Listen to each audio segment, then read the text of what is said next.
Olá, shalom, amados. O que acontece quando acostumamos a viver diferente do que nós cremos? Quando a nossa fé em Deus não determina mais as nossas ações, nem afeta mais a nossa vida. Quando vivemos em desarmonia com a nossa fé, quando a nossa fé não afeta mais o nosso modo de vida.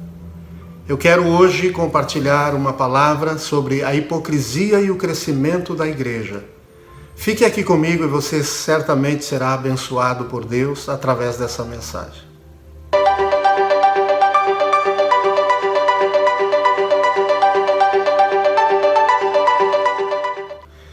A hipocrisia e o crescimento da igreja. Em Mateus 16, do versículo 1 até o 28, mas vamos ler apenas o início de Mateus 16, 1, que diz: Os fariseus e os saduceus se aproximaram de Jesus e tentando-o pediram que lhe mostrasse um sinal vindo do céu. Mas Jesus respondeu: Chegada a tarde, vocês dizem, teremos tempo bom porque o céu está avermelhado. E pela manhã vocês dizem, hoje teremos tempestade, porque o céu está de um vermelho sombrio. Na verdade, vocês sabem interpretar a aparência do céu. Então, como não são capazes de interpretar os sinais dos tempos? Uma geração perversa e adúltera pede um sinal, mas nenhum sinal lhe será dado senão o de Jonas. E deixando-os, retirou-se. E deixando-os, Jesus se retirou. A hipocrisia é um dos temas que muitas vezes não entendemos a profundidade disso. Mas eu quero hoje aqui, porque na sequência Jesus ele alerta os discípulos. No versículo 5 em diante, ele diz, ora, tendo os discípulos passado para outra margem do lago, esqueceram-se de levar pão, e Jesus lhes disse, fiquem atentos e tenham cuidado com o fermento dos fariseus e dos saduceus. E eles, porém, começaram a discutir entre si, dizendo, ele diz isso porque não trouxemos pão. E Jesus percebeu isto e perguntou, por que estão discutindo entre vocês, homens de pequena fé, sobre o fato de não terem pão?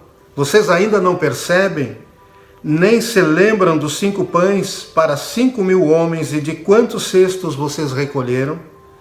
Nem dos 7 pães para os 4.000 e de quantos cestos vocês recolheram? Como não compreendem que eu não estava falando com vocês a respeito de pães? Tenham cuidado com o fermento dos fariseus e dos saduceus.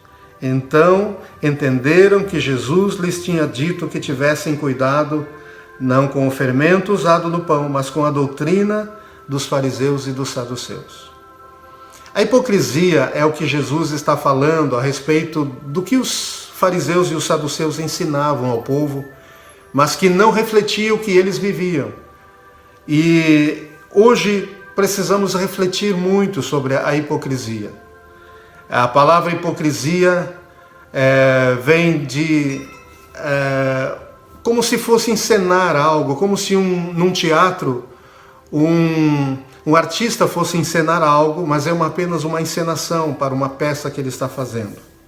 É o efeito de fingir, de dissimular os verdadeiros sentimentos e intenções, fingimento, falsidade, é isso que o dicionário está falando. Aquele que demonstra uma coisa quando sente ou pensa outra, que dissimula sua verdadeira personalidade e afeta quase sempre por motivos interesseiros ou por medo de assumir sua verdadeira natureza, qualidades ou sentimentos que não possui. Então não estamos falando de algo premeditado, mas estamos falando quando se trata de nós refletirmos como cristãos e como povo de Deus. Se trata de nós termos uma fé e não conseguirmos viver de acordo com esta fé. Porque muitas vezes nossos sentimentos e aquilo que pensamos, muitas vezes não foi transformado pela fé que nós temos. Eu queria refletir aqui nesse capítulo 16 de Mateus, sobre algumas coisas que Jesus trabalha com os discípulos naqueles dias. E eles estavam, primeiro os fariseus, na verdade os saduceus, procuravam Jesus pedindo um sinal. E a primeira coisa que eu quero falar é: quando buscamos sinais, perdemos a sua presença. Foi exatamente isso aqui. Eles estavam buscando um sinal para crer em Jesus, para que eles se convencessem de que poderiam crer que Jesus realmente era verdadeiro e era quem dizia ser. E muitas vezes, como cristão, nós estamos buscando um sinal para confirmar se devemos fazer isso ou devemos fazer aquilo. Mas quando buscamos um sinal, nós vamos ver que Jesus, no capítulo 4, diz: uma geração perversa e adúltera pede um sinal, mas nenhum sinal lhe será dado, senão o de Jonas. E deixando-os, Jesus se retirou. Então, quando nós buscamos sinais para que confirme nossas decisões e confirme se devemos crer em Jesus ou se devemos fazer isso ou aquilo, nós estamos rejeitando a presença dele. E aqui Jesus, ele se retirou deles, porque eles estavam buscando um sinal. E Jesus diz: vocês sabem interpretar os sinais do céu, do aspecto do tempo, mas não sabem interpretar os sinais dos tempos. Mas ele estava ali. Os sinais apontavam para que o Messias estava entre eles. E eles rejeitavam a presença do Messias. Então a primeira coisa que eu quero falar é que quando buscamos sinais para nos orientar em Deus, nós rejeitamos a sua presença. E não percebemos mais a sua presença, porque não honramos Ele que está presente em nossas vidas. Mas quando buscamos a sua presença, a sua face, então Ele manifesta sinais para demonstrar a direção dele nas nossas vidas. A segunda coisa, então aqui nós aprendemos que não devemos buscar sinais para nos guiar, mas devemos buscar a presença de Jesus, a face de Deus, o nosso Pai. Ele é que manifestará sinais se assim for necessário.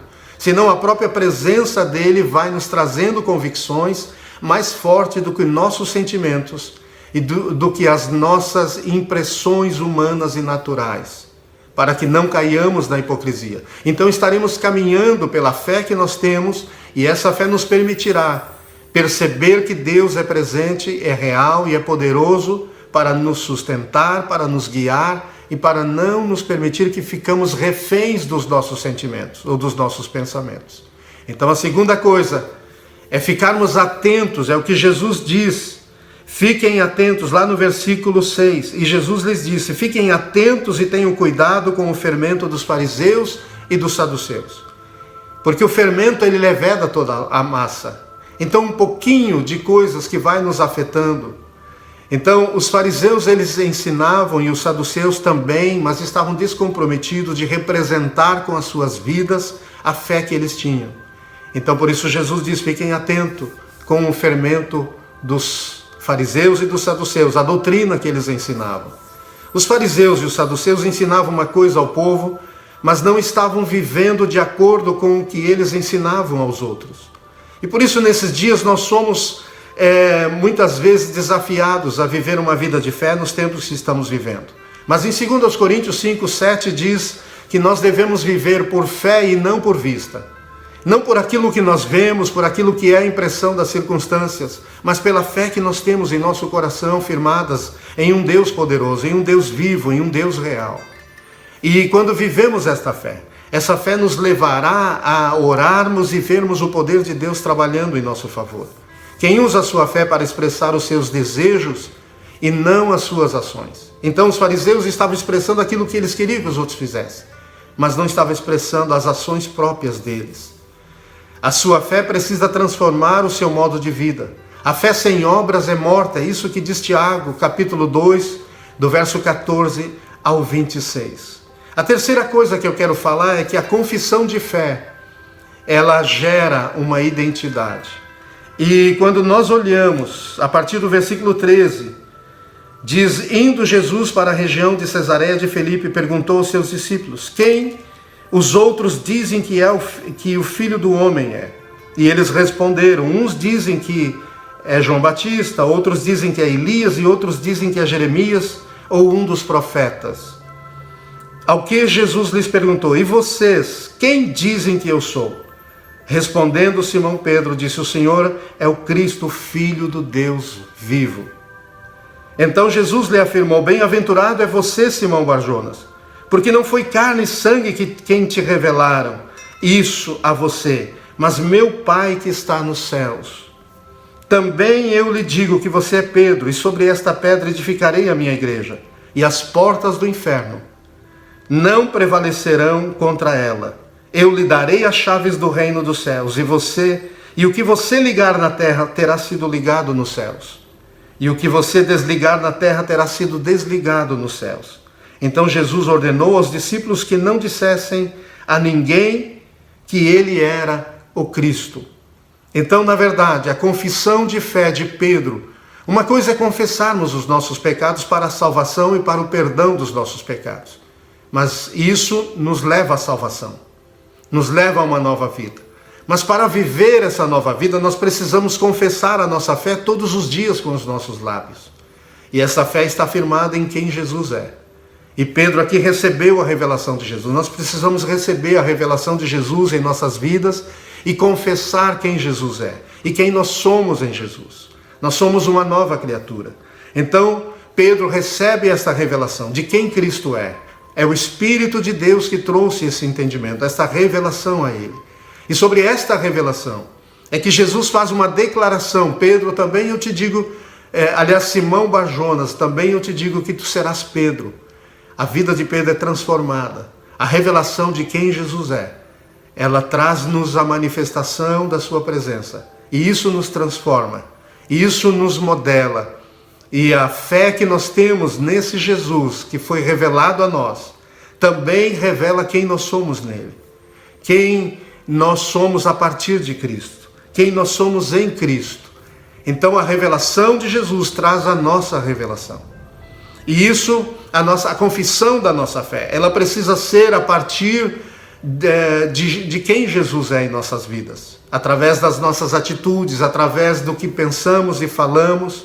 Então nós declaramos quem Jesus é, e é por isso que nós vivemos, porque em Cristo, a partir da cruz, se tornou para nós nosso Salvador, nosso Senhor, o pão da vida, a água da vida. Então confessamos todos os dias que nós somos uma nova criatura em Cristo Jesus, que nós somos mais do que vencedores em Cristo Jesus. É disto que vem a autoridade que Jesus diz: edificarei a minha igreja em cima desta revelação de quem Cristo é e de quem nós somos nele, e as portas do inferno não prevalecerão contra ela.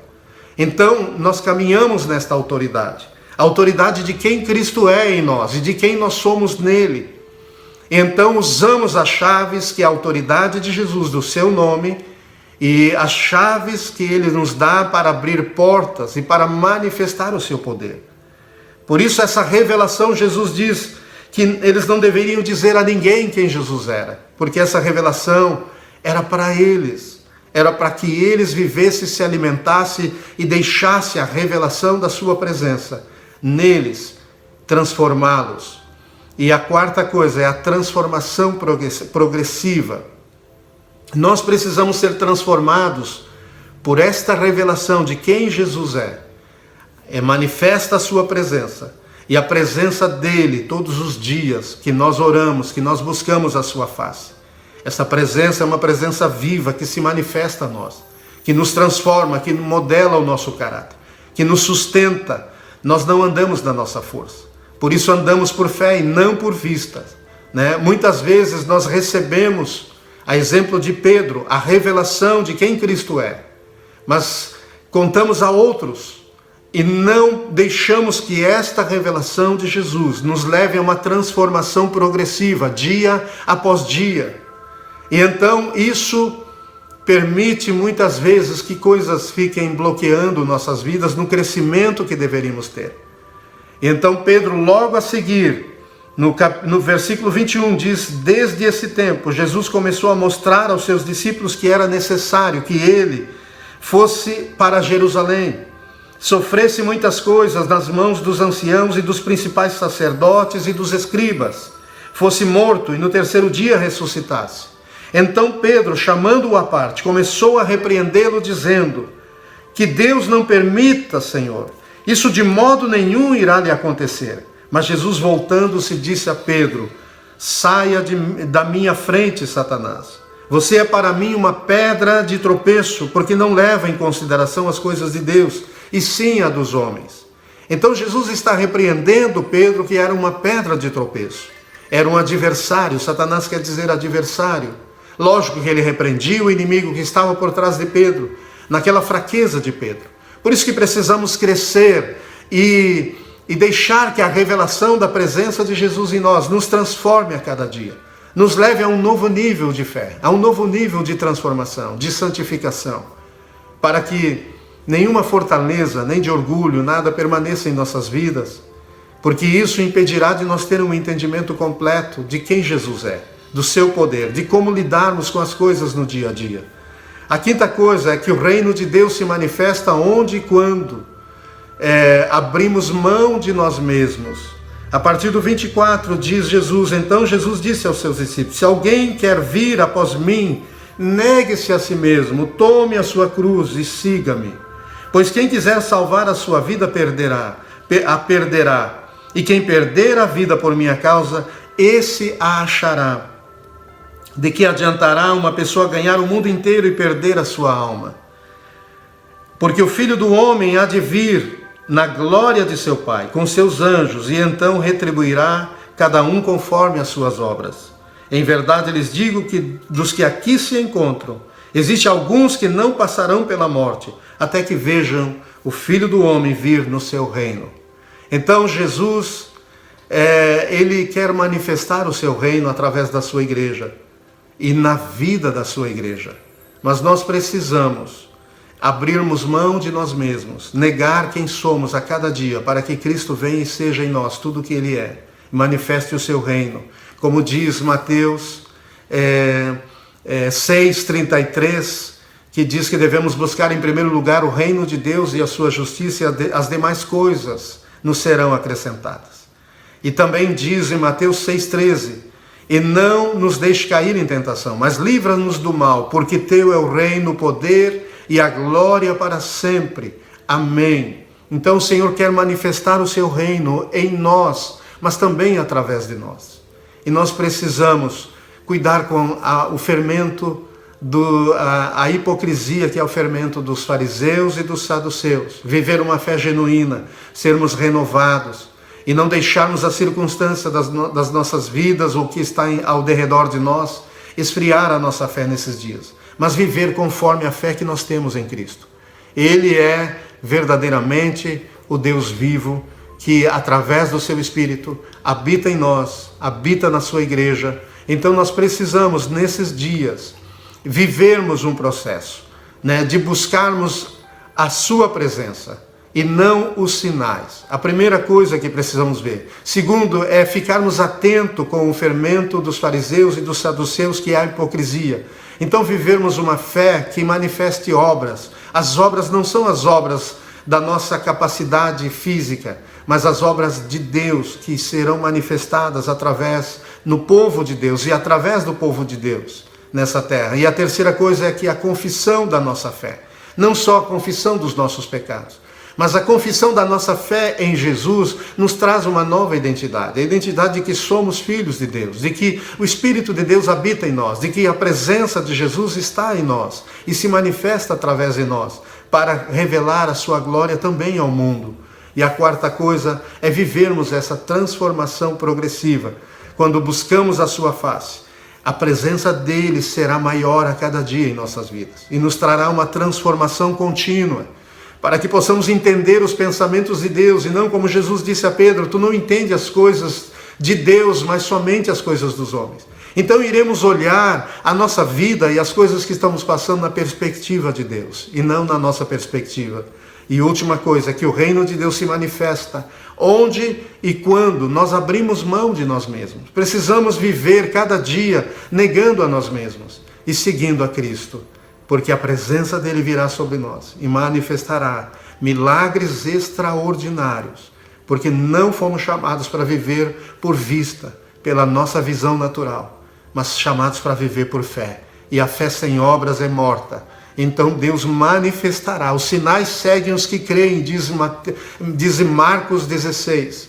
Os sinais seguem os que creem. Em meu nome expulsarão demônios, falarão novas línguas, pegarão em serpentes, e se beberem alguma coisa mortífera, não lhes fará dano algum. Imporão as mãos sobre os enfermos e eles serão curados. O poder de Deus está sobre você. O poder de Deus está sobre mim.